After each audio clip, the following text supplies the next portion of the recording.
ဒီအပတ်လက်တနင်္ဂနွေနေ့ဒေသနာကိုလည်းဘုရားသခင်ရဲ့မဆာခြင်းနဲ့အဖို့နေကောင်းအားလေးလဲပြေလာသည်သာမကအခြေအနေလေးကလည်းတဲစီလျော်စွာဘုရားသခင်မဆာလို့ရိုက်ကူးရေးလုပ်ပြီးမဲ့သားလေးကလည်းအစဉ်သက်အားလုံးဖြစ်နေပါသောကြောင့်ဘုရားသခင်နာမတော်ကိုကောင်းချီးပေး၍ဂုဏ်တော်ကိုချီးမွမ်းသလိုစောင့်မျှော်လျက်ရှိကြသောဓမ္မမိတ်ဆွေများယုံကြည်သူညီကိုမောင်နှမများတရားဓမ္မအာဟာရမေမောခင်တွေသောသူများအားလုံးကိုမင်္ဂလာပါလို့ဥစွာနှုတ်ခွန်းဆက်၍ဒီအစီအစဉ်ကိုအစပြုပါတယ်ဆုတောင်းပေးကြတဲ့သူတွေကိုလည်းကျေးဇူးတင်ကြောင်းဥစွာပြော၍စပြုဝေရန်ဆုတောင်းဆက်ကကြပါစို့လို့ပြောရင်းနဲ့ဆုတောင်းကြပါစို့အဖဘုရားသခင်ဒီချိန်လေးကိုတော့ပေးတဲ့အတွက်ကျေးဇူးတင်ပါတယ်ကျွန်တော်မျိုးရဲ့နှုတ်ရှာပါဇက်ခန္ဓာကိုယ်တွေမကကိုရောဘုရားသခင်ရဲ့ဝိညာဉ်နဲ့ကျွန်တော်မျိုးမှာကိုရောသဘာဝရှိနေနှင်သောနန္တဘာဝနန္တဝိညာဉ်ထဲမှာကိုရောဘုရားသခင်တကယ်ပဲဝိညာဉ်တော်ဘုရားအုပ်စိုးခြင်းနဲ့ကိုရောဒီနေ့ကိုရောဘုရားဒီဒေသနာကိုနားထောင်မဲ့သူတွေအားလုံးလိုအပ်သောတရားဒေသနာကိုကိုရောဘုရားပေးသနာတော်မူပါမည်အကြောင်းအလုံးယိုသေးစွာအပြစ်များဝင်ချ၍နာမတော်၌ဆုတောင်းဆက်ကပ်၍အစပြုပါတဲ့အဖဘုရားသခင်အာမင်ဒီကနေ့ဘုရားသခင်ဘာများပြင်မလဲအများကြီးပဲဘုရားသခင်နဲ့လည်းအချိန်ယူပါတယ်ပြီးတဲ့အခါလဲတွေးတောဆင်ခြင်လူအနေနဲ့ပေါ့အချိန်နဲ့ကာလနဲ့ဖြစ်ပြနေတဲ့အရာပေါ်မှာလူတွေကိုနှင့်သိမ့်ဖို့ပြီးရင်ပြည့်လဲဘုရားသခင်နှုတ်ကပတ်တော်နဲ့အာမခံလေးတွေမျောလင်းစရာလေးတွေနော်ပြီးရင်လဲစံတက်မြည်စမ်းစရာလေးတွေဘယ်လိုများကိုတော့အလိုရှိမလဲဆိုတော့ခေါင်းစည်းလေးတွေနဲ့အကြောင်းအရာလေးတွေတော်တော်လေးစဉ်းစားခဲ့ပါတယ်ဒါပေမဲ့အဲ့ဒီထဲမှာဘုရားသခင်ကပေးတဲ့အချက်ကလေးတွေကတော့ရိုးရိုးစင်စင်လေးနဲ့ဘုရားရဲ့အသက်ရှင်ခြင်းတည်ဘုရားသခင်ရဲ့တစ္ဆာတည်ဘုရားသခင်ရဲ့မေတ္တာတည်ဘုရားသခင်ရဲ့အကြံစီတော်တဲ့ပြင်ဆင်နေထားသောပညာတွေနဲ့အတူတကွနှုတ်ကပစကားလေးတွေကိုဘယ်လိုတုံ့ပြန်ဘယ်လိုအကျိုးရှိမလဲဆိုတာကိုဝင်ငှဖို့ရနှိုးဆော်ခြင်းခံရပါတယ်ဒါကြောင့်မို့လို့နော်အားလုံးအတွက်နော်ဘာသာမရွေးလူမျိုးမရွေးနော်လူသားမှန်ရင်အကျိုးရှိနိုင်တဲ့ဘုရားသခင်ရဲ့အကြံစီတော်နဲ့အလိုတော်ကိုဒီကနေ့ဝင်ငှဖို့ဘုရားသခင်ကနှိုးဆော်ပါတယ်အဲ့တော့နှိုးဆော်တဲ့အတိုင်းပဲဒီကနေ့ဘုရားသခင်ရဲ့နှုတ်ကပတ်တော်မှာရိုးရိုးလေးအာမခံချက်ကလေးကနေစကြပါတယ်အဲ့ဒီရိုးရိုးအာမခံချက်ကတော့ဘယ်မှာလဲဆိုတော့ရှမသက်ခရစ်ဝင်ဒါယုံကြည်သူများတွေကတော့ဒါတော့ယေဘန်စကားဒါရေလဲလုတ်သုံးနေတဲ့နှုတ်ကပတ်ကျမ်းစာလေးဖြစ်ပါတယ်နော်ဖြစ်ပါတယ်ရောကလို့ဒီအရာလေးကိုအခု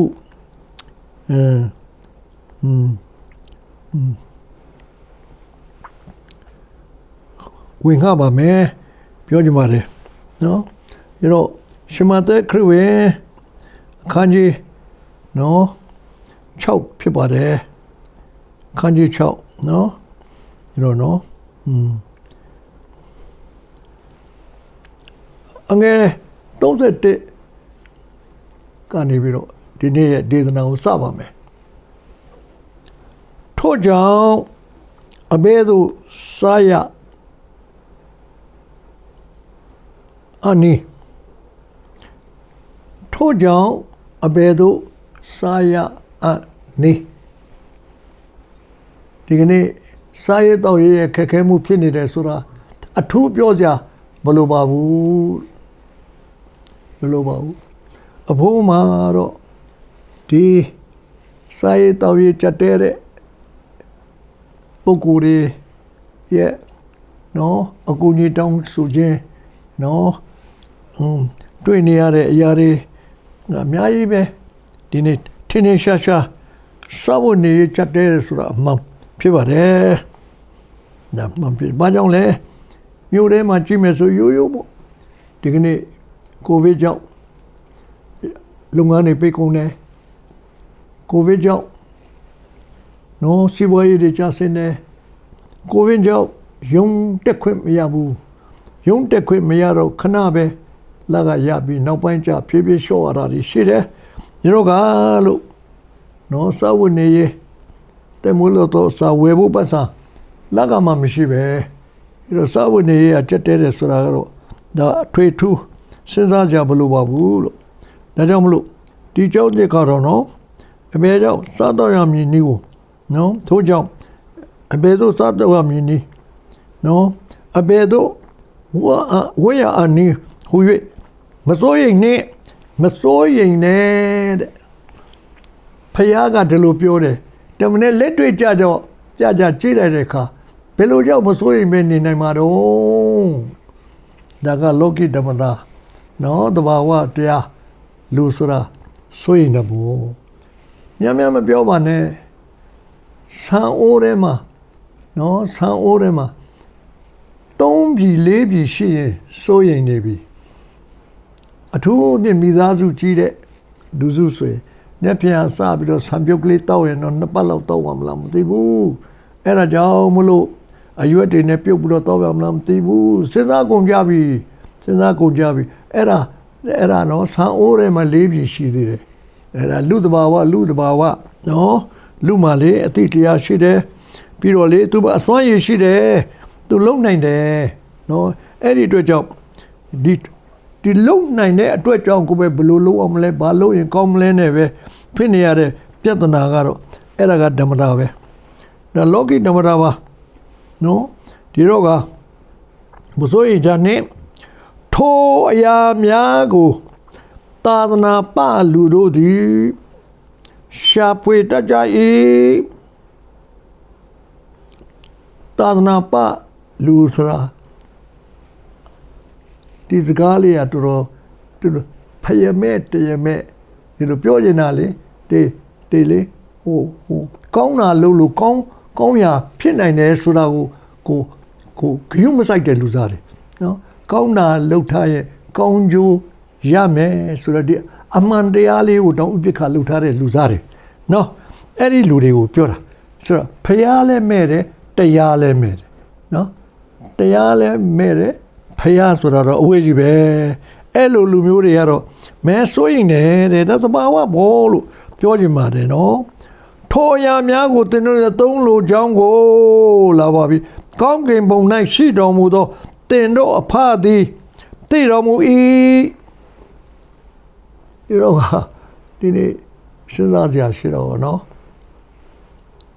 ဘုရားအဖလဲလူသားအားလုံးတို့ရဲ့အဖဖျားဖြစ်တယ်။ဘာဖြစ်လို့လဲဆိုရင်တဘာဝတနာဖျားသခင်ရဲ့နံပိုင်းနဲ့နံသက်ကလူထဲမှာရှိတဲ့နံနဲ့ကတထပ်တည်းဖြစ်တယ်။အဲ့ဒါကြောင့်လူသားတိုင်းနံဝိညာဉ်နဲ့နာအာယုရှိတဲ့လူအားလုံးတဲ့ဖခင်ဟာထာဝရဘုရားသခင်ဖြစ်တယ်ဆိုတာကိုပထမနားလည်ဖို့လိုပါတယ်ဒါကြောင့်မလို့ဘာသာမျိုးအားလုံးတို့ရဖခင်ကတော့ဘုရားသခင်ပဲတိုးတော့လေအချို့သောသူတွေကနော်လောကဖခင်နဲ့တောင်းမသိမမြတ်လို့နော်တေကံပြထားတာရှိတယ်ပြီးတဲ့ခါကျရင်ဖြစ်ရင်နော်အကြောင်းနော်ငယ်လေးတွေကကွဲသွားတာရှိတယ်နော်အချို့သောသူတွေကတော့အမှတ်မထင်ပေါ့နော်ဘယ်လိုမှဆက်လို့မရတာတွေရှိတယ်အဲ့လိုကွဲသွားကြ ဒီနေ့လည်းအဲ့လိုကွဲသလိုပါပဲဖျားသခင်ရဲ့သဟာယပြနေတဲ့လူဆိုတာရှိပါတယ်ဘယ်လိုပဲဖြစ်စေကမျိုးတဘာဝနဲ့နော်နန္တဘာဝနဲ့နော်ဒီအာယုံကတော့ဖျားဟာလူသားအတိုင်းတို့ရဲ့အဖဖြစ်တယ်အဲ့တော့အဖသိပါတယ်တဲ့လူသားတိုင်းလူနေကြောင်းကိုသိပါတယ်လို့ပြောထားပါတယ်ဒါမနဲ့အဲ့တော့သိတော်မူ၏ကဲဒီတော့ဘာလို့ရမလဲဖျားသခင်နိုင်ငံတော်နဲ့ဖြောင့်မတ်ခြင်းတရားတော်ကိုရှေ့ဦးစွာရှာလိုက်ပါတဲ့နော်ဆိုတော့ဒါလေးပဲရိုးရိုးလေးပဲဖျားသခင်နိုင်ငံတော်နဲ့ဖြောင့်မတ်ခြင်းတရားတော်ကိုရှေ့ဦးစွာရှာကြလော့နောက်မှထိုရာတို့ကိုထပ်ဆင့်၍ပေးလက်တာဒီလိုပြောပါတယ်နော်ဒီတော့ကအရေးတိတ်ကြီးပါတယ်နော်ကောင်းကင်ဘုံ၌ရှိတော်မူသောသင်တို့အဖသိပါတယ်စားဖို့မပူပါဘူးဝတ်ဖို့မပူပါဘူးဆိုတဲ့ဂရိဒီနေရာမှာပြောထားပါတယ်နော်ပြောထားပါတယ်ဟုတ်ကဲ့လားသာသနာပဆိုတော့မစိုးရင်ကြနဲ့ဆိုနှစ်ခုနော်နံပါတ်1ကစားဖို့ဝတ်ဖို့ကာယအတွက်မပုံနဲ့ပြီးစားဖို့မပုံနဲ့ပြီးတဲ့ခါကျခန္ဓာအတွက်ဝတ်ဖို့မပုံနဲ့ဒါပဲလားတယ်မဟုတ်ဘူးထိုအရာများကိုသာသနာပလူတွေရှာတယ်နော်ဒါတွေအားလုံးကိုအသုံးလိုကြောင်းဘုရားသခင်သိပါတယ်တဲ့ရှေးဥစွာဘုရားသခင်နိုင်ငံတော်နဲ့ဖြောင့်မခြင်းတရားကိုရှာလို့နောက်မှထိုအရာများကိုထိုက်၍ပေးတော်မူလတဒီစကားဘယ်လိုပြောတာလဲအသက်ရှင်သောသစ္စာရှိသောတကိုးကြည်သောမေတ္တာရှိသောဖခင်ကလူသားတိုင်းကိုပြောတာပါလို့ပြောချင်ပါတယ်နော်အဲ့တော့ကလို့ကိုကဘာလို့မှလဲတဲ့နိုင်ငံတော်နဲ့ဖြောင့်မတ်ခြင်းတရားတော်ကိုရှေးဥစွာရှာပါတဲ့ဒါလေးပဲဆိုနေဘုံနိုင်ငံတော်နဲ့ဖြောင့်မတ်ခြင်းတရားတော်ဆိုတာဘာကိုဆိုလိုတာလဲဘယ်ကစရမလဲကဲပြောပါမယ်ဘယ်ကစမလဲဆိုတာအဲ့ဒါကိုတော့တကယ်ကိုအသက်တာမှာဘုရားသခင်ရဲ့နှုတ်ကပတ်တော်နဲ့အညီတက်သေးအသက်တာမှာတက်သေးနဲ့နော်အာမခံဖြစ်သောလူသားတယောက်အာမခံဖြစ်သောလူသားတယောက်ကနေတက်သေးထူထားတာရှိပါတယ်နော်ရှိပါတယ်အဲ့ဒါကတော့ကျွန်တော်တို့အခြားလူမဟုတ်ပါနော်ဘုရားသခင်ကိုတည်ကျွမ်းခဲ့သောရှေးတရှင်သူဖြောင်းမတော်သူဘုရားနှုတ်ကပတိုင်းလိုက်လျှောက်လို့တက်သေးရထားသောသူရဲ့တက်သေးခံချက်ကိုဒီ42ခုမြောက်သောဆာလမှာတွေ့ရမှာဖြစ်တယ်ဒါလေးကိုနည်းနည်းမှတ်လိုက်ပါနော်ယုံကြည်သူများအထူးသဖြင့်ယုံကြည်သူများမဟုတ်ရင်လည်းပဲကိစ္စမရှိပါဘူးဒီစကားလုံးလေးကိုပဲမှတ်ကျုံပြီးတော့ဗောနော်မှတ်ကျုံပြီးတော့မှအဖိုးပြောတဲ့ဒီနှုတ်ကပအသက်ရှင်သောဘုရားသခင်ရဲ့ဂရုစကားဗြိဉ္ဉ်များနဲ့ခါနဲ့မေတ္တာနဲ့ပြင်ဆင်ထားတဲ့စေတနာနဲ့နော်ပေးခြင်းလုံးမဆာခြင်းလုံးလို့ထားပေးတဲ့နော်သစ္စာစကားလေးတွေကိုဒီနေ့ဝင်ခနေတာဖြစ်ပါတယ်လက်တွေ့ကြလောက်ကြည့်ပါလောက်ကြည့်ရင်တွေ့မယ်ဒါတော့ဆင်းရဲသောသူကိုအောက်မေ့သောသူသည်မင်္ဂလာရှိ၏နိုင်ငံတော်ရှင်သောဖြောင့်မခြင်းတရားဆိုတာဒါပြောတာဘာသာနဲ့မဆိုင်ဘူးဘာသာတရားနဲ့မဆိုင်ဘူးဆင်းရဲသောသူကိုအောက်မေ့သောသူဆိုတော့ဒီနေ့ဆင်းရဲသောသူကိုအောက်မေ့သောသူတွေကိုတကယ်ပဲနော်ကြည့်ပါဖျားထူတဲ့တက်သေးသူတို့မှာရှိပါတယ်။ဘာဖြစ်လို့ဆိုဖျားသားလျက်နော်အခြေအနေပေါ်မှာမူမတည်ဘူး။ဘာလို့ဆိုတကိုးရှိတကိုးဖျားသားလျက်နော်တဲ့တခြားတွေမှာမူမတည်ဘူး။သစ္စာနဲ့ငါဒါပေးမယ်လို့ပြောရင်ပေးမယ်ဆိုတဲ့အတိုင်း ဒါလုတ်တာကိုသစ္စာနဲ့ပေးမဲ့ဘုရားကရှိနေပြီးသားအဲ့ဒါလေးကိုသိချင်ရင်တော့ဒီဟာလေးပဲဆင်းရဲသောသူကိုအောက်မေ့ပါဆင်းရဲသောသူကိုအောက်မေ့သောသူကိုတွေ့ရင်ကြည့်လိုက်ပါမြင်ပါလိမ့်မယ်တဖွာဘွားဒီကနေ့အဖိုးလုံခဲ့တဲ့အပတ်ကအကလစ်တေးရပါတယ်အဲ့ဒီတည်းမှာဘယ်လောက်ပါလဲဆိုတော့2009,000ပါပါတယ်ဆယ်ဖို့တဖိုးတဲ့အလူငွေတဲ့အဖိုးကိုပေးပါတဲ့တက်ကြီးသူနော်တက်ကြီးသူဒုက္ခမြလေးဘာမှတော့တခါလေးမသိပါဘူးကိုဗစ်ဖြစ်တယ်ဖျားရတယ်လဲလွန်လို့သမီးတွေသားတွေခမရလဲကြွယ်ဝချမ်းသာတဲ့လူတွေမဟုတ်ပါဘူးဒါပြင်နဲ့လဲဘုရားသခင်ကိုတော့ကြောက်ရွံ့တော်သူတွေသူတို့လေမရှိတာလေသူများကိုပေးစားတဲ့လူတွေရက်ွက်ကလေးမှနေတာပါအဲ့ဒီအတော်ကြီးက2009,000ဆယ်ဖို့တဖို့တဲ့အဖိုးကိုအလှူငွေပေးတဲ့အခါအဖိုးကဒါလေးကိုလေအမြတ်တနိုးမုတ်ဆုံးမကြီးနီဒင်္ဂါကဲ့သို့ဖျားသခင်နှစ်သက်သောအလှူတော်ငွေဒီဥစ္စာကိုလေတကယ်ကိုအရေးထားပြီးတကယ်လိုအပ်တဲ့လူကိုပေးရမယ်အဲ့ဒါကိုအဖိုးယူစားမိအဖိုးမအပြည့်အများကြီးကြီးသွားမှာဆိုတော့ဒါလေးကိုတေးကြမှတ်ပြီးတော့ဖယ်လိုက်ပါတယ်နော်ဘာဖြစ်လို့လဲတဲ့သူဒီဖျားသခင်ကိုတည်တော်သူဖြစ်တော့ကြောင့်ဘာဖြစ်လဲတဲ့အောင်းစရာကြီးကိုဗစ်ဖြစ်တယ်မိသားစုတစ်စုလုံးဖြစ်တယ်ပတ်စံလည်းမရှိဘူးဘာမှမရှိဘူးစားစရာလည်းမရှိဘူးသမီးလေးတွေအလုံးလုံးကြတာအလုံးမရှိဘူးဒါပေမဲ့သူတို့အိမ်မှာဖျားသခင်ရဲ့ပံ့ပိုးမှုကြောင့်စားစရာလေးလည်းရှိတဲ့အပြင်ကြီးကျယ်လဲအောက်ဆီဂျင်လည်းမရှိရပါဘူးဘာမလို့ဒါပေမဲ့လေဒီအဟာရလေးစားရင်းနဲ့ပဲဟိုအရွက်ကလေးလေးရှူရင်းနဲ့ပဲခါရဲလုံးဝမိသားစုလိုက်အားလုံးဘုရားသခင်ရဲ့မဆာခြင်းနဲ့နော်ကဲနှုတ်ခြင်းတက်တွေကိုရလာတဲ့အတွက်ကြောင့်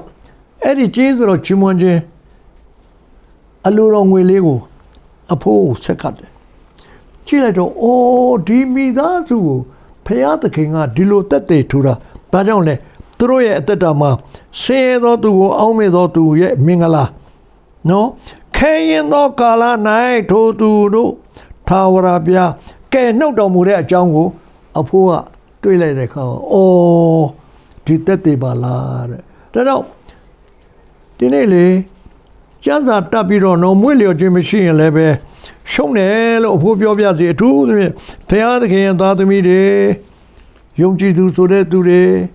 ဒီရေးသားထားသောနှုတ်ကပတ်တော်ဘုရားသခင်ရဲ့နှုတ်မှထွက်သောအရာကိုလူဘာသာစကားတွေနဲ့ရေးထားတဲ့ဒီဘုရားသခင်နှုတ်ကပတ်တော်နော်ဒီဥစ္စာလေးဒီနှုတ်ကပတ်တော်နောက်ပိုင်းမှာအသက်ရှင်တော်ဘုရားရှိတယ်မိမိနှုတ်မှထွက်သောအရာအားလုံးတို့ကိုလေဘုရားသခင်ကလေအတီးပြုတ်ပြီးတော့လေတက်တဲ့ထူနေတဲ့ဘုရားသခင်ဖြစ်တယ်ငါဒီကောင်းမြတ်တော်မူသည့်ကြောင့်မြည်ဆန်း၍သိပါဒီနေ့မြည်ကိုပြောခြင်းတယ်ဒီနေ့တော့ဆင်းရဲသောသူဆိုတာဘယ်လိုလဲတဲ့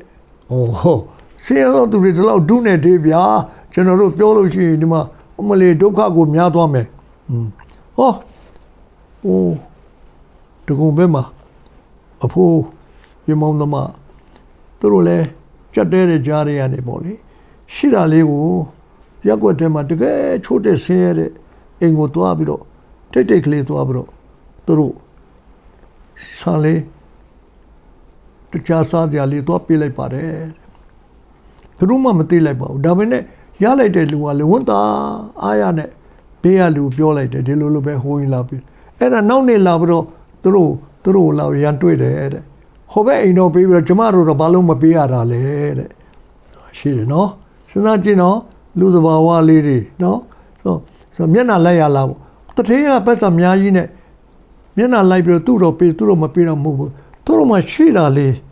အဲ့ဒီထဲကနေပြီးမှကိုယ်ရဲ့ချိုးတဲ့တူကိုမှရှိတာလေးနည်းနည်းကိုလှမ်း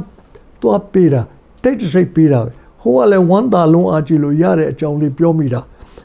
အဲ့ဒါလိုလဲရှိတတ်တယ်နော်ဒီနေ့လူတွေကဒါပေမဲ့ကိစ္စမရှိပါဘူးဘုရားသခင်ကစောင့်ရှောက်ပါတယ်နော်ဘုရားသခင်ကကောင်းကြီးပေးပါတယ်ဒီတော့ကလို့တခုမြောက်သောစာလာမှာဒီလိုရေးထားပါတယ်ဒီလိုရေးထားပါတယ်နော်ဒီလိုဘယ်လိုရေးထားလဲအငယ်နှစ်ကိုဒီနော်ဒီလိုခန်းကြီးနှစ်အငယ်နှစ်နော်နော်ဒီတော့ကထာဝရဘုရားဤတရားတော်၌မွေ့လျော်၍တရားတော်ကိုနေညမပြတ်ဆင်ခြင်အောင်မေသောသူတော့မင်္ဂလာတာရကဘုရားထူမှာဖြစ်တယ်ဘုရားထူတဲ့တက်တဲ့ဟာလေအာမခံအစစ်ရှိတယ်လူအနေနဲ့တော့အခြေလှလို့ကိုသွားပြီးတော့အကူကြီးတောင်းတော့ပေးနိုင်တဲ့အခြေရှိတဲ့လူလည်းရှိပါတယ်အဲ့လူကပေးလိုက်လို့ရှိရင်ဝန်တာပြီးတော့ကိုကရသွားလို့ပေါ့နော်ကျေးဇူးလည်းတရားစရာပေါ့နော်ပေးရတဲ့လူကလည်းဝန်တာပါတယ်ဒါပေမဲ့နောက်တစ်ခါသွားဖို့အာမခံမရှိပါဘူးနော်ဒီတစ်ခေါက်အစဉ်ပြေသွားတယ်ဆိုလို့နောက်ကိုလည်းသွားအောင်မယ်ဆိုလို့မရပါဘူးအမိုးကြီးမှလည်းခဏဘယ်ကတယ်လီဖုန်းနံပါတ်ရတယ်မသိပါဘူးလှမ်းဖုန်းဆက်တယ်ဟိုတင်းကတော့အကြောင်းအရာတော့တူတူပါပဲကိုဗစ်ကြောင့်ဒီကစားတယ်ပြီးတဲ့အခါကျတော့အလုပ်တွေပါတယ်လည်းပိတ်ထားလို့ဒီမှာလေတော့လည်းမပြန်နိုင်တဲ့အတွက်ကြောင့်စောင့်နေကြက်တဲလို့အဘိုးကူညီပါအောင်ဒီလိုလေးလာဒါနဲ့အဘိုးလည်းမေးပါတယ်ဒီနံပါတ်ကလေးဘယ်ကရတယ်လဲဒါတကယ်ဖြစ်တာလေးပြောနေတာပါနော်ဆိုတော့ကြောက်တော့သူကပေးသွားတာတဲ့ဒီတိုင်းခက်ခဲမှုရှိရင်ရှင်တို့ဒီနံပါတ်ကိုဆက်တော့တဲ့ကူလိုက်မယ်အဲ့ဒါနဲ့အဖိုးကဒါငါဖះသခင်လုံဆိုတာပဲဆိုပြီးတော့ဟိုတုန်းကတော့ wave နဲ့ပို့လို့ရတယ်လေအဲ့ဒါနဲ့ပဲ1000လေးပို့လိုက်15000လေးပို့လိုက်ပေါ့နော်အဲ့လိုလေးပို့ခဲ့တာလဲရှိတာပေါ့ဒါပေမဲ့နောက်ဒီအတန်လေးနဲ့ပဲနောက်3-5ရက်လဲပြန်လာတာဆိုတော့လေဖိုးကလည်းပြောပါတယ်အဖိုးမှလည်းအစင်ပဲပြေးနိုင်စွာမရှိပါဘူးနော်နောက်ပြီးတော့တောင်းဆိုတဲ့တောင်းခံတဲ့လူလည်းများပါတယ်အဲ့တော့လဲပြီးတော့ပြေးရတာပါနော်စဉ်းစားကြည့်ပါ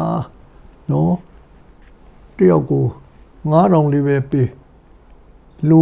20ဆိုရင်3သိန်းဖြစ်သွားပြီတရက်ကို3သိန်းပေးနိုင်ရင်တော့တစ်လကို330အဲ့လောက်လဲဖို့မရှိပါဘူးကွယ်နော်ဖြစ်ရမှန်လေးနဲ့တက်တက်ထိုးပြီးတော့နော်တော်လဲကြုံကြိုက်တဲ့အခါတိုင်းနော်ဘုရားသခင်ရဲ့လက်ထက်မှာအလူငွေလေးပေးထားလို့နော်နည်းနည်းလေးရှိရင်ရှင်ရသောသူကိုအောင်းမေ့ဖို့ရအဖိုးကတော့အမတားမှာပဲနော်ကြွားတာမဟုတ်ပါဘူးဘုရားသခင်ရဲ့နှုတ်ကပဖြစ်လို့ဘုရားသခင်ရဲ့တစ္ဆာတက်သေးတွေအများကြီးခံစားလို့ကိုယ့်အတွက်တည်းမဟုတ်သူများကိုလည်းမသာနိုင်ရေးအတွက်နဲ့နော်စကားကိုနားထောင်ပြီးတော့ဆင်းရဲသောသူတွေကိုနော်ကြည့်ရှုဆောင်မခြင်းပေးလူခြင်းဝတ္တရားလေးကိုဆောင်ရွက်ခဲ့တဲ့တက်တည်ရှိလို့ကိုရွေ့နဲ့ဘုရားသခင်ကိုအာမခံပြီးတော့ဒီသစ္စာစကားနဲ့ဘုရားသခင်ရဲ့နော်ဒီသဘောတော်နဲ့မေတ္တာနဲ့ဆောင်ရွက်တတ်တဲ့အကြောင်းလေးကိုဒီနေ့ဝေငှတာပါနော်အဲ့တော့ဘယ်လူကိုမှအာမခံတခြားမပြောနဲ့မိဘတောင်မရဘူးနော်မိဘတောင်ရှိတာတော့ငါသားရေဟိုမှာဆန်လေးတပြီတော့ရှိတယ်လေးလုံးယူသွားဟဲ့ဒီလောက်တော့ပေးနိုင်မယ်နောက်တစ်ခါတော့မသွားနဲ့လေသူတောင်းမှဘယ်လာမှမသိဘူးဒါပေမဲ့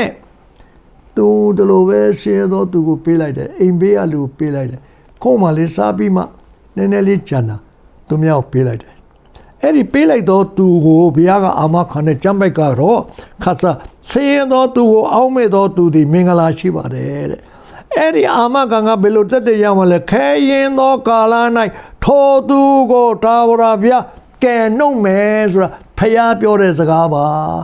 ဖျားပြောတဲ့အဲ့ဒါလေးကိုငါဒီကောင်းမြတ်တော်မူသည့်အကြောင်းကိုမိစမ်းရသိမှတ်ကြလို့တဲ့ထာဝရဘုရားပြောတဲ့စကားလေးကိုဒီနေ့ထပ်ဆင့်ပြောနေတာဖြစ်ပါတယ်နော်နောက်ထပ်ဘယ်လောက်ထိခဲရင်ချင်းရှိမလဲမသိဘူးဘယ်လောက်ခဲရင်ချင်းလာပါလေစေ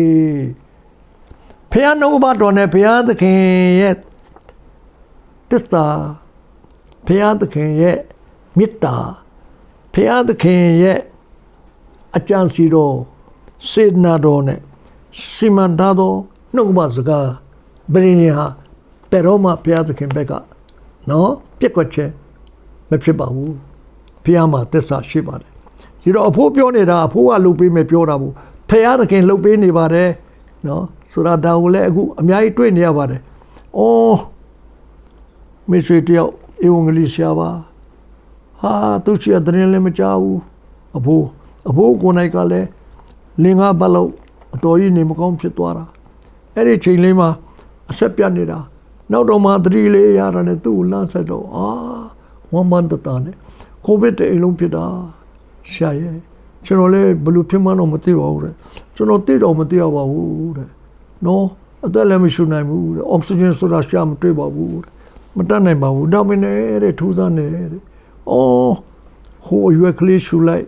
ဒီအရွက်ကလေးရှူလိုက်နော်အဲ့လိုပဲဟိုလူပြောတာလေးလှုပ်လိုက်ဒီလူပြောတာလေးလှုပ်လိုက်နေ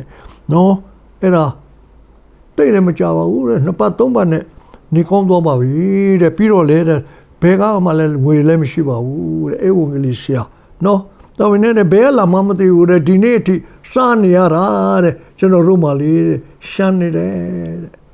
စဉ်းစားကြည့်ဘာဖြစ်လဲသိလားဒီလူလည်းအဖို့သိတယ်တော့ဆင်းရဲသောသူတွေကိုလေသူကလေအစဲပဲအောင်းမိတဲ့သူဖြစ်တယ်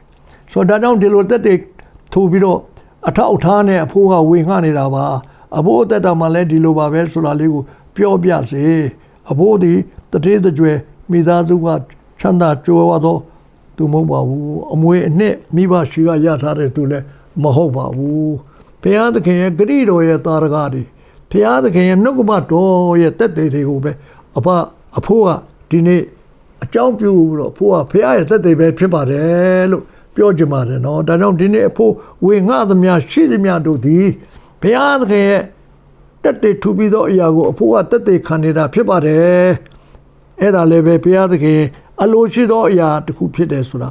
အဖို့သိရပါတယ်ဒါကြောင့်တရားတော်၌မွေးလျော်စင်ကြယ်အောင်ဝေကလိုတယ်ပါလဲဆိုတော့ဒီလိုလှုပ်လို့ဒီလိုတက်တည်ရလားနော်တခါလေလေကိုလှုပ်ခဲ့တာတော့မေ့တောင်နေပြီနော်ရေးရှိနော်ဆင်းရဲသောသူကိုအောင်မေ့လိုက်တာကတော့လွန်ခဲ့တဲ့10နှစ်ကပေါ့ဒါမှလည်းဘုရားသခင်ရဲ့မှတ်တမ်းမှတ်စုထဲမှာမမေ့ဘူးမှတ်ထားတယ်အဲ့ဒီဥစ္စာအခုလိုအပ်တဲ့အချိန်ကြမှာဘုရားသခင်ကကိုယ့်ကိုမဆတာဖြစ်တယ်အဲ့တော့တခါလေမေ့ရင်တော့မေ့နေမယ်ဘာတော့ကံကောင်းထောက်မှလို့ပေါ့လေနော်ဟိုတငယ်ချင်းနဲ့တွေးလိုက်လို့ပေါ့ငါတော့ရလိုက်လို့ထင်ကောင်းထင်မယ်ဒါပေမဲ့အဲ့လိုဆိုရင်ဖြင့်တရားတော်ကိုပြန်ဆင်ခြင်းပါနော်ဘယ်လိုကြောင့်ဖြစ်နိုင်မလဲနော်နောက်တစ်ခုကလည်းလူပုဂ္ဂိုလ်များကမဆရင်လေတစ်ရက်နှစ်ရက်ပဲရမှာဖြစ်တယ်ဘုရားသခင်ဆိုရင်လေဒီမှာအော်ဇက်တိုက်အဲ့ဒါလေးကိုလည်းဒီနေ့နော်ဝမန္တတာနဲ့ဒီဘုရားသခင်ရဲ့သစ္စာမေတ္တာတကူနော်ဒီဘုရားသခင်ထူသောတသက်များအကြောင်းကိုမနေနိုင်ပါဘူးအဖို့အဲ့ဒါကြောင့်ဒီနေ့ပြောနေခြင်းဖြစ်တယ်ကဲလောက်ရမယ့်အရာဘယ်လောက်များခက်လို့လဲတဲ့နော်ဆင်းရဲသောသူအနိနာအစဉ်ရှိတယ်နော်အဲ့ဒါအလကားမဟုတ်ဘူးနော်အခွင့်အရေးပေးနေတာအဲ့ဒီဆင်းရဲသောသူကိုမပေးလဲပေးမဲ့လူရှိပါလိမ့်မယ်ဘုရားသခင်ကဘယ်တော့မှနော်ဆင်းရဲသောသူတွေအိုဟစ်ခြင်းအတန်ကိုအစင်နားညောင်းတဲ့ဘုရားသခင်ဖြစ်တယ်အဲ့တော့ဆင်းရဲသောသူကိုအောက်မဲ့သောသူအနာမှာအခွင့်အရေးရသွားရင်ဟုတ်လားခဲရင်တော့ကာလမှာဆိုတာနော်ပေးချင်းခဲရင်တော့မဟုတ်ဘူးလေပေးပြီးတော့မှအချိန်ကာလနော်ဟိုရေရှည်စားပင်တောက်ပင်အသီးပင်များကိုစိုက်ထားတယ်လို့ပဲနော်ဒီကနေ့ဒဝင်းသီးများဆိုအနှစ်15နှစ်20လောက်စောက်ရတယ်လို့ကြားဘူးပါတယ်ဒါပေမဲ့တီးလာတဲ့ခါကျတော့စိုက်ကျိုးနှက်တယ်ကစိုးရဲကတော့ဘာမှမကြောက်ချင်းမောင်ဆိုခဏလေးပဲချင်းမောင်များလေအစီလေးပြစ်ထားလိုက်တော့ကြတီးလာတာပဲနော်အမလေးမြုပ်သီးလေးဒီတိုင်းပဲအောက်မှာပြစ်ချတာရေးလေးပဲလောင်ပေးတော့ကြအပင်လေးပေါက်လာနော်အသီးလေးတွေပေါ်လာမေယူစားလို့အဲ့ဒါရာသီပဲ Yadi bene no nishi tita bene shibare uyin chanjiri danebe chipwa tware uyin lutari shidalobe. Payada kingale dini no dia pure mesono tila saipu purabo. No payada king nukba done ani sautiba. No so Nanganich no Pyomachin Tiaroma Bashile number tega. Say no to go omiba. Say no to go bena machine no era lego omiba. No, oh, Penile, Tisea, Dini Lare, Pileba, Napingale Lare. Tamaneko machine, Pileba, Kisam Shibabu, Piogene. Oh, Lulu Archer and Nila, a chimpa, and Mapiro, Elu Malopane, Peroma said Nagu Machotibane. No, said Nagu Chotibu, Pia Lumishibabu, no, can know me. Tawara Piadi, Sang my way. At that chanda pedo muda piem, totu di piro night, Gongji Mingalago, Kaya Lame Kaya Gomo, era yiji, Piro Sora de Yiji no Payada King also Nedo, Bambo Nedo, Piro Rema, Payada King mandate to the bed near a pit. And all I live about Sanjay Bailey Lepio, a truth of it, no. Yonji do to the Cream Yago, Piadakin the deep Pekina, Piojimare, no. Mamebane, Piadakin Nangano Amwe, Gunaga Pionirano, Dalilo, no, era Nangano Amuelo Covare. Amwe sort of tight down Teshima Yarali. Amwe starting my Yari Luchabu Mola, era dog. God ma. Ima Piagene, according to Orasa, Brahmasa. Akani chop, Kani chop, no, Neko Matia dot two. Tibe Marono, say dot two, Pekan dot two. Hala, Dreamway dot two. No, Shintare no, Matia Muladini Loda Amia. Aya, you know, now won't puza money nine look. Pau Kaya de Muya Pure. Tamne took me a two Hayana the Bawa to Kaita. Tamne Luga, Matiamu Losia Maluau. Matiamu go lochin low and no le lote. A joke that they got a poor my pit. No? You know, Piazza King out of the Mapiota. Matiado to Rodi, Piazza in Nangandogo. Amwe Makaya digo, Tendo Matija, the law. They know Yongji to remati you, Matia the Piene. Ah, Kare Tikechima Matia Jono, take Mapuro, Ayechira, Ko Matia Malupu Yechire. No, Babilere, no, to the Piazza de Mimia. No, Aluemi Ujane, Matiado. Turiga, Mariado made on them be wedded. Yuk to go where the sora, Sindu do Piora Muno. Yuk to sora, Paya Asa Toro, Niane Loda shit. Paya Asa Toro, Matia Loda shit. Payago Akume Asa, Matia Lobro, Jude. Miba Mego Duka Pire. No, Moso Marigo, go, de. Linya Sare, no, the gay Duka Yolumia, no, Akuni to a down ye, they are in it. They are the me. So you are met to a Matialo, you know, at a combi the matter. Davine Lumematene, Malubu, no, no, Aluem you nere, Lavare, Kalati Orasa, Kani Chow. Alwe, Miyujabane, no, Mayo machine, Mayo Nebole, a John Shibo, a portrait of Yim Chibo, no dole, Kayuro Saipa, Pegole Chiba, a tetama, Piata de Turagole, Mamebane, Lupiogene, Piagale, a mumute to the no. Sebo to Bogo Page up in Kong and the Gago Premier so the Gadile Shide. Say that go, no. Omedria Pican Sunjay Jinjo, Piata Madame Strashide. ကဲဂလာတိဩဇာခန်းကြီး6ငယ်9အလွဲမြူကြနှင့်ဖျားသခင်သည်မတိမဲမင်ပြုခြင်းကိုခံတော်မမူလူသည်မျိုးစေ့ကျဲသည့်အတိုင်းအသေးနံကိုရိပ်ရလိမ့်မည်နော်အဲ့ဒါတော့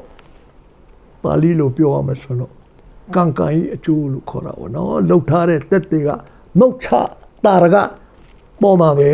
တဲ့နော်မိမိဇာတိပဂရိ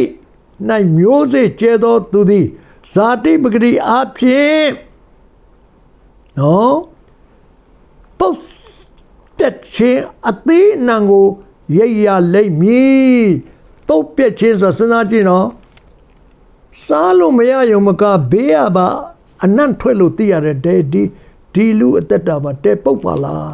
ပုတ်တယ်ဆိုတဲ့အကြောင်းကတည်းမကောင်းလူတွေဟာကန်းကုံရောကွာမဟုတ်တာလုပ်တဲ့နေရာမှာတော့နော်အိုးဒီခေတ်ကြီးမှာအများကြီးပါပဲနော်နားမဆဘူးနားမဆမှာဘူးတဲ့အဲ့ဒီမှာယုံကြည်သူတွေလည်းပါတတ်တယ်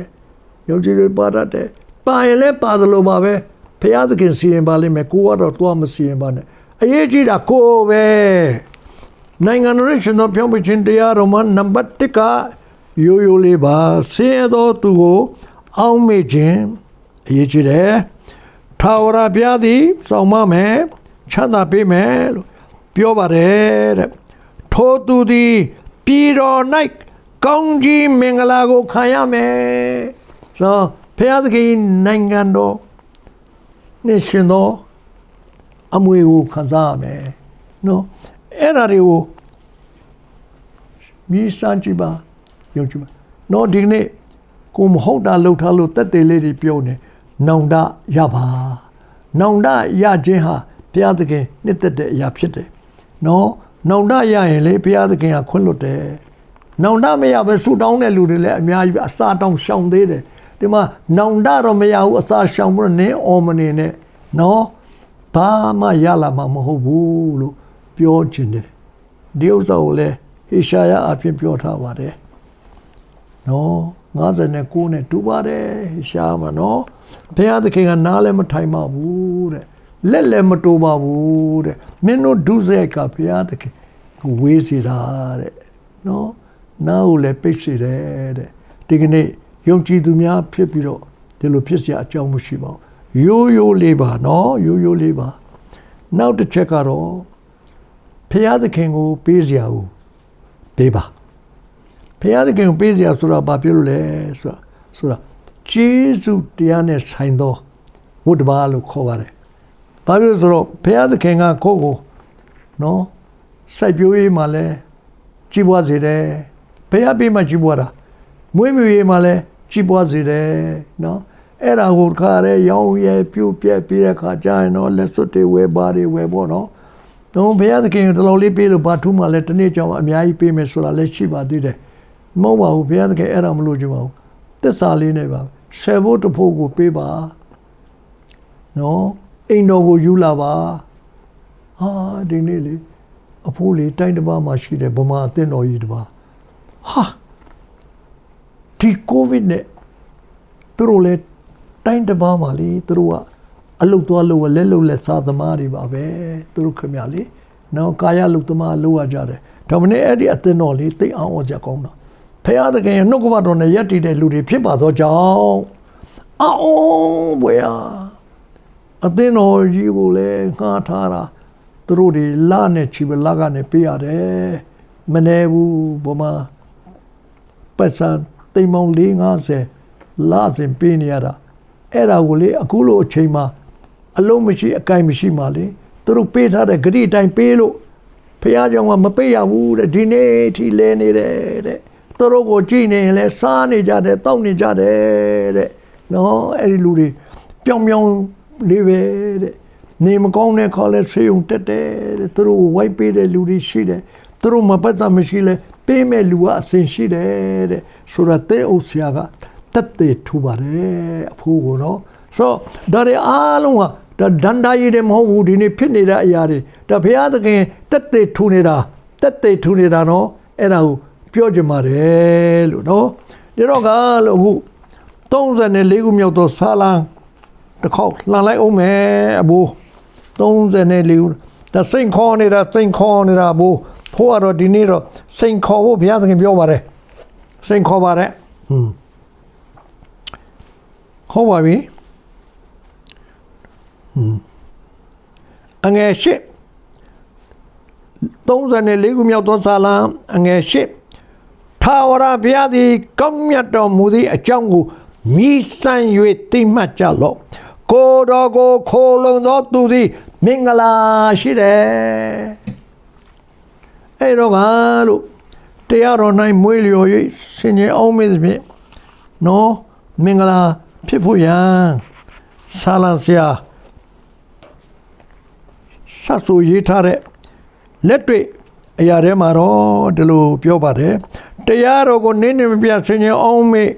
တော့သူဟာမင်္ဂလာရှိတယ်ဘယ်လိုလဲအကြောင်းမူကားထိုသူသည်မျက်နှာမှာဆိုင်လျက်မိမိအချိန်တန်မှအသီးကိုတီး၍အချိန်တန်တိုင်းဖျားထူသောတက်သေးတာရကမင်္ဂလာတီးတယ်တဲ့ဒီကနေ့လှုပ်လို့နဲ့ပြန်ရတာမဟုတ်ဘူးနော်ဒီတော့ကလို့ဒီကနေ့ဟန်ကြနေတဲ့လူတွေဟာဒီခဲရင်တဲ့ကာလမှာဟန်ကြနေပါတယ်လို့ပြောနေသောသူတွေရဲ့နှုတ်ကထွက်နေတဲ့တက်သေးခံချက်တည်ဒါကြောင့်လေတဲ့ဒီတရားကိုဆင်ခြင်ပါမွေ့လျော်ပါနော်မွေ့လျော်ပါအရွယ်မညှိုးနွမ်းတတ်သောအပင်နဲ့တူပါတယ်တဲ့ပြုလေသမျှတို့၌လည်းအောင်လိမ့်တည်းတဲ့စဉ်းစားကြည့်ပါနော်ဒီနေ့လေမလေးပြုလေသမျှအောင်လျက်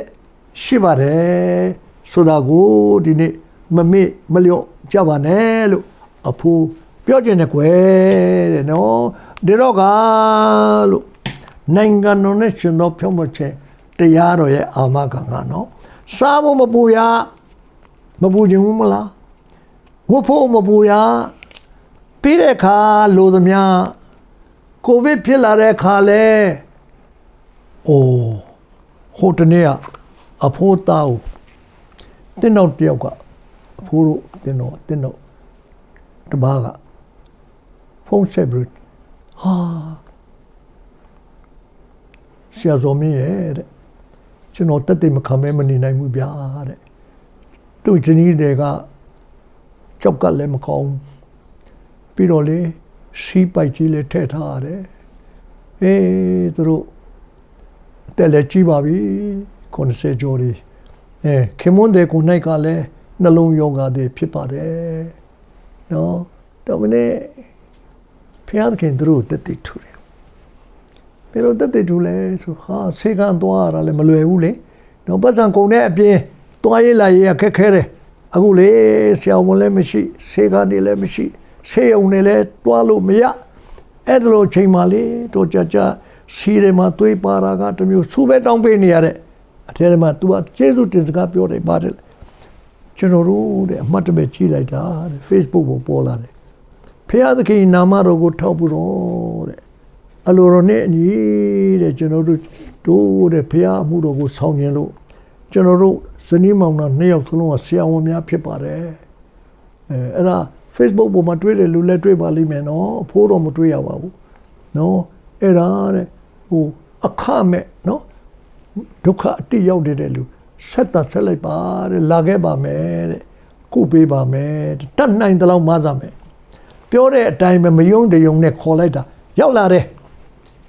ပြီးတော့လေသူတို့လေဝန်တာလို့ခါတယ်တကယ်ကိုသူတို့လေနုညံ့ခါတယ်တဲ့လားဟာသူတို့ကိုလေကျင်နာစွာခါတယ်ဆေးလဲပေးတယ်ကုလဲကုတယ်ပြီးတော့လေမတတ်နိုင်တဲ့ဟာလေးကြောင့်ဒီဆေးတော့ကုန်သွားလို့ဒါလေးတော့ဝယ်ပါနော်တဲ့မရှိလို့ဒါလေးပဲဝယ်ပါပြီးတော့လေအချိန်မရွေးထပ်တလဲလာကြည့်ပြီးလို့ကျွန်တော်တို့အခုအများကြီးတက်တာနေပါပြီတဲ့စာဝတ်နေလေဘုရားဘယ်လိုပေးမှမသိစားနေရပါတယ်တဲ့စဉ်းစားကြည့်ပါသားရရှိပါတယ်သမီးရရှိပါတယ်သူတို့တွေလည်းသူ့ရတယ်သူပဲသူ့ဒုက္ခနဲ့သူပါပဲဟန်ကြနေတဲ့လူကလည်းအနားမှာလာမပေးနိုင်ပါဘူးဒါပေမဲ့ဘုရားသခင်ရှိတယ်ဘာဖြစ်လို့လဲတဲ့ဘုရားသခင်ကသစ္စာမပြတ်ဘူးဘုရားသခင်ကမေတ္တာနဲ့ပေးထားတဲ့ဂတိတွေကိုအစင်မဲ့ဖြေမယ်ဒါပေမဲ့ သက်သာဝတ်ကိုဖြေဖို့တော့လိုတယ်အဲ့ဒါဘာလဲဆိုနိုင်ငံတော်နဲ့ရှင်တော်ဖြောင့်မခြင်းတရားတော်ဖြစ်တယ်နိုင်ငံတော်ရှင်တော်ဖြောင့်မခြင်းတရားတော်ကခုနကပြောလိုက်တဲ့နော်ဆာလာ41မှာဖတ်လိုက်ရတဲ့အတိုင်းကိုဆာလံ1နဲ့ရှင်ပြီးတော့နော်မွေးလျော်လိုက်မယ်တရားတော်ကိုမွေးလျော်လိုက်မယ်ဆိုရင်ခွန်အားလည်းဖြစ်မယ်တက်တည်လည်းရမယ်တက်တည်မရဘဲနဲ့လူမှာအားမရှိဘူးဘုရားစကားကိုယုံကြည်ဖို့လိုက်လျှောက်ဖို့အားမရှိစမ်းကြည့်ကြပါနော်ဒီတော့ခုနကပြောတာဆင်းရဲသောသူကိုအောင်မေသောသူဒီလိုပြောပါတယ်နောက်တစ်ခုကတော့ကိုယ်နဲ့စတဲ့နောက်သူကိုယ်နဲ့အမျှချစ်တော်သူကိုယ်နဲ့စတဲ့နောက်သူဆိုတော့ဘယ်သူလဲတွေးသားလားတဲ့တွေးသားလဲပါတယ်ဒါမှနဲ့တွေးသားကြည့်ပဲမဟုတ်ပါဘူးအမြင်မတော်ကိုယ်နဲ့ဆုံစည်းတဲ့သူအမြင်မတော်တော့ဆုံစည်းတဲ့လူလိုအပ်တာကိုတွေ့ရင်ပေးလိုက်ပါရှိတာလေးပေါ့နော်ကိုမဟုတ်စားနေရင်တော့မှတဝက်လောက်စားပြီးရင်ကျန်တာလေးတော့နော်စိတ်မရှိပါနဲ့နော်ပေးကြည့်ပါကိုနဲ့ဆက်ဆိုင်တော့သူကိုနဲ့အမြချစ်ချင်းတာရကတက်တွေကိုထူကြည့်ပါသူထူကြည့်ပါနော်အဲ့ဒါထူကြည့်ရင်လေဖះထူမဲ့တက်တွေကအဲ့ဒါနိုင်ငံတော်နဲ့ရှင်တော်ဖြောင်းမချင်းတရားတခုဖြစ်ပါတယ်ဒါတဲ့နဲ့ဆိုင်တာတော့နည်းနည်းပြောချင်တယ်အဲ့ဒါကိုတမန်တရားလို့ခေါ်တယ်အမှန်တရားမဟုတ်ဘူးနော်နိုင်ငံတော်နဲ့ရှင်တော်ဖြောင်းမချင်းတရားတော်ထဲမှာနော်မှတ်ထားပါအဲ့ဒါကတော့မဿဲခန်းကြီး9မှာရှိတယ်နော်မဿဲခန်းကြီး9မှာရှိပါတယ်ပြောချင်တယ်အဲ့တော့မဿဲခန်းကြီး9ဘယ်နှမှာရှိတယ်လဲဟုတ်ကဲ့လားဆိုတော့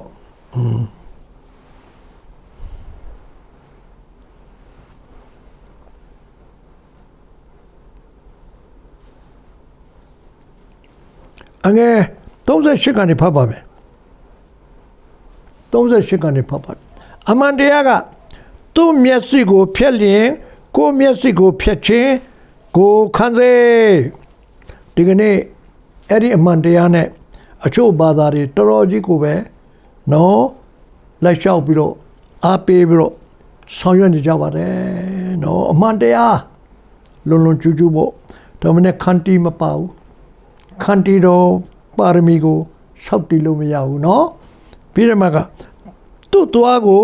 ချိုးရင်ကိုယ်သွားကိုချိုးခြင်းကိုခံစေဟုเนาะဟူသောပညာကိုသင်တို့ကြားသိရပြီဒါဓမ္မဟောင်းကအမှန်တရားเนาะအဲ့ဒါဘာသာတရားငါပညာတိက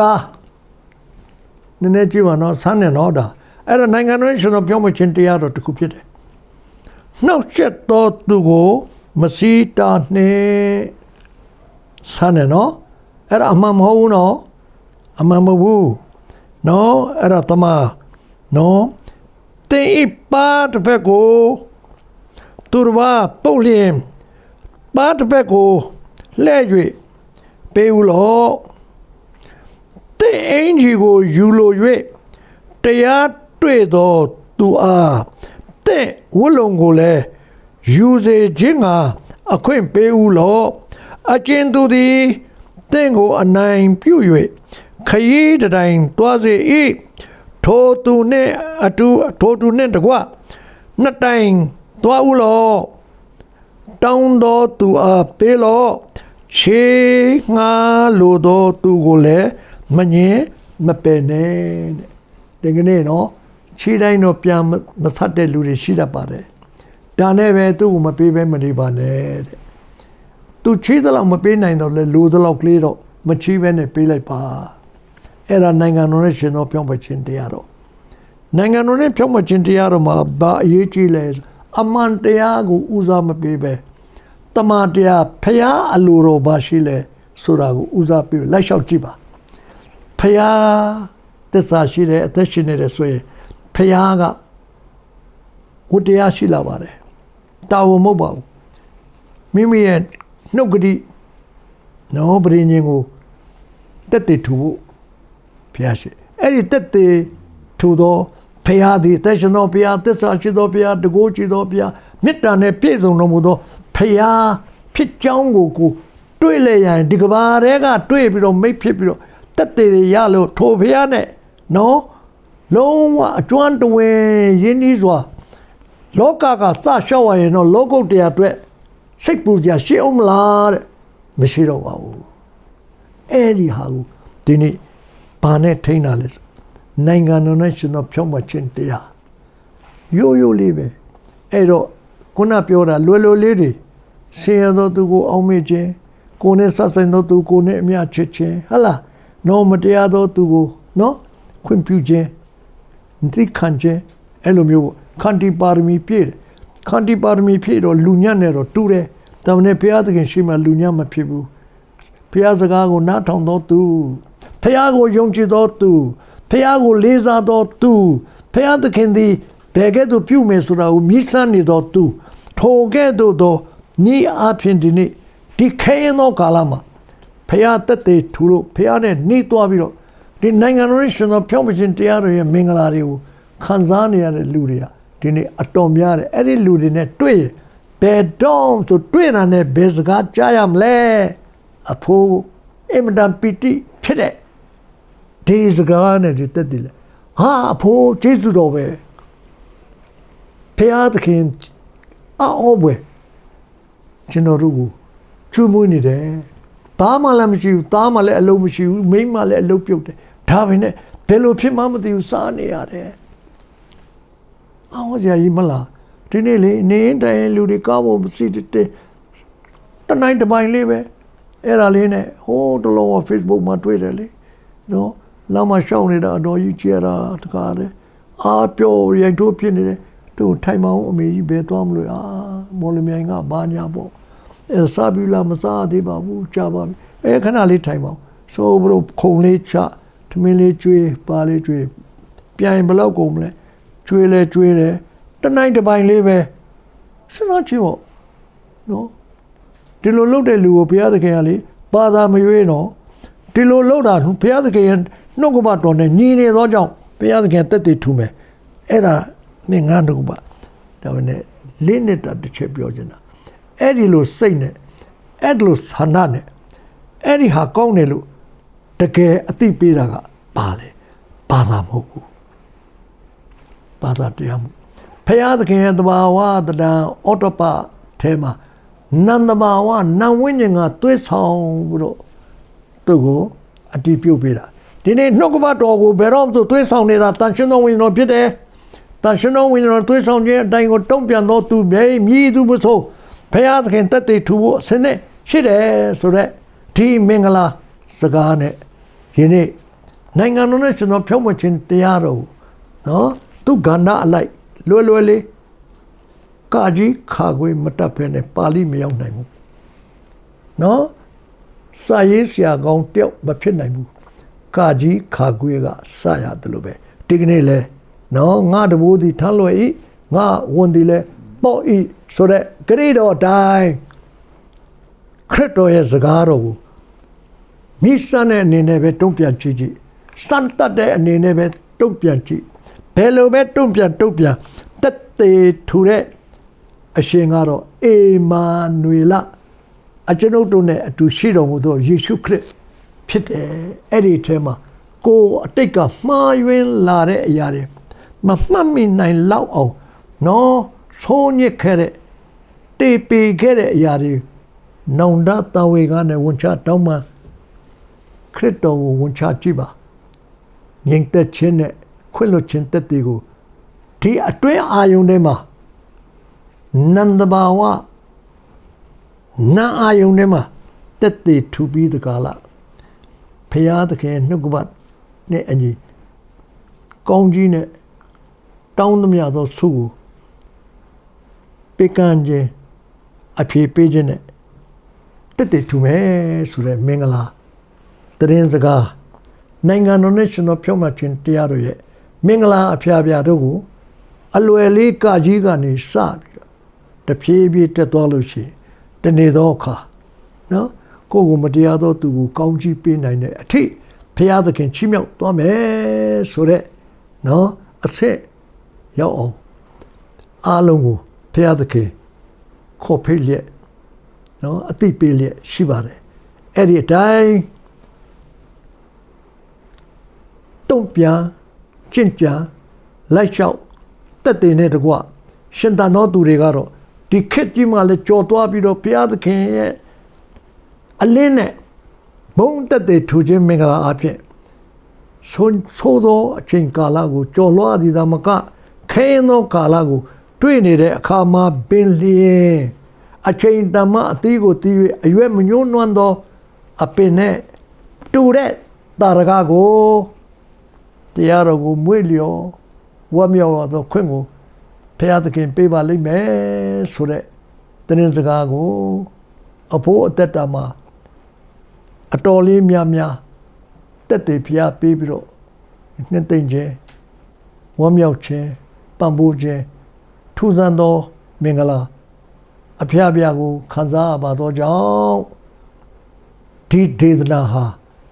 တရားဟောတာမဟုတ်ပါဘူးတက်တည်ခံခြင်းနဲ့တကွာဘုရားသခင်ရဲ့ကောင်းကြောင်းကိုဝေငှပြောဆိုတာဖြစ်ပါတယ်အားလုံးဘုရားသခင်ကောင်းချီးပေးပါစေဆုတောင်းဆက်ကကြပါစို့အဘဗျာဒီနေ့ဒီနာအတွက်ကျေးဇူးတင်တယ်တုံ့ပြန်တူတိုင်းဒီကနေ့ဒီတရားကိုကြားရင်တန်ရှင်သောဝိညာဉ်တော်ဘုရားလှုံ့ဆော်ရင်လက်တွေ့ကြမိဆန်ပြီးတော့တုံ့ပြန်မဲ့သူအားလုံးတို့သည်ကိုတော်တက်တဲ့ထူခြင်းမင်္ဂလာကိုနှုတ်ကပတော်နဲ့အညီခံစားရ၍တရားတော်၌မွေ့လျော်ခြင်းအဖြစ်ယုံကြည်ခြင်းတိုးတက်လျက်ကိုတော်ရဲ့တစ္ဆာတာရကများနဲ့ရှင်သာနိုင်မှဒီခေတ်ဆိုးကြီးကိုကျွန်တော်တို့သည်အေဂျာငြိမ်သက်စွာ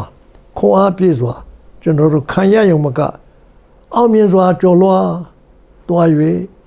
ကိုယ်ရမကအခြားသူတွေကိုပါကျေးဇူးပြုနိုင်မဲ့ကိုတော်ရဲ့အလိုတော်ကြီးဟာကိုတော်ဘုရားပြည့်စုံစေဖို့ရန်နိုင်ငံတော်နဲ့ရှင်တော်ဖြောင့်မခြင်းတရားတော်ကိုကိုတော်ဘုရားသခင်သည်တွင်တင်၍တပည့်တော်ကိုတွင်တင်၍ထားခဲ့ပါတယ်ဒါကြောင့်မို့လို့သာသနာ့လူများကဲ့သို့ကိုတော်ဘုရားသခင်ရဲ့နှုတ်ကပတ်ကိုကြားပါရဲ့နဲ့အရေးမဆိုင်တော့သူတွေမဖြစ်စေပဲယနေ့ဒေသနာကြားတော်သူအသီးသီးတို့သည်ကိုတော်ဘုရားသခင်ရဲ့နှုတ်ကပတ်တော်ကိုအများမဆိုးတအားသေးလိုက်လျှောက်ခြင်းဖြင့်ကိုတော်နဲ့ကျွမ်းဝင်သောသူများမိတ္တဟာယဖြစ်သောသူများဤဘဝမှာကိုတော်နဲ့မိတ္တဟာယဖြစ်တဲ့သူတိုင်းနောက်ဘဝအတွက်အာမခံပါရသွားမယ်အလားအလာကြီးအတွက်ကျွန်တော်မျိုးတို့ဒီနေ့ဝင်ငှသောအမှုရာကိုကိုတော်ဘုရားသခင်သည်ကောင်းချီးပေး၍တုံ့ပြန်သူတိုင်းကိုကိုတော်တက်တည်ထူ၍အတည်ပြုပေးပါမည်အကြောင်းအလုံးယိုသေးစွာနာမတော်များနဲ့ဆုတောင်းချက်ကပ်ပါတယ်အဖဘုရားသခင်အာမင်အဖဘုရားသခင်မြတ်တော်သားတော်ယေရှုခရစ်တော်၏အေမာနွေလဘိတ်တေတာရကတက်တည်မင်္ဂလာဖျားဖျားတို့သည်၎င်းတန်ရှင်သောဝိညာဉ်တော်ဘုရားသခင်လမ်းပြပို့ဆောင်သွန်သင်ဆုံးမခြင်းနဲ့ရွှေလန်းဝမ်းမြောက်ခြင်းမင်္ဂလာတို့အဖျားဖျားတို့သည်ယနေ့ဒေသနာဆင်ခြင်အောင်မေပါဝင်ကိုယ်ွယ်လျက်ရှိသောတာသမီအတိအသီးတို့အပေါ်တွင်ဓမ္မမစ္စည်းအတိအသီးတို့အပေါ်တွင်ယခုချိန်မှစ၍ကာလအစဉ်တက်ရောက်တည်ရှိတည်နေပါစေသောအာမင်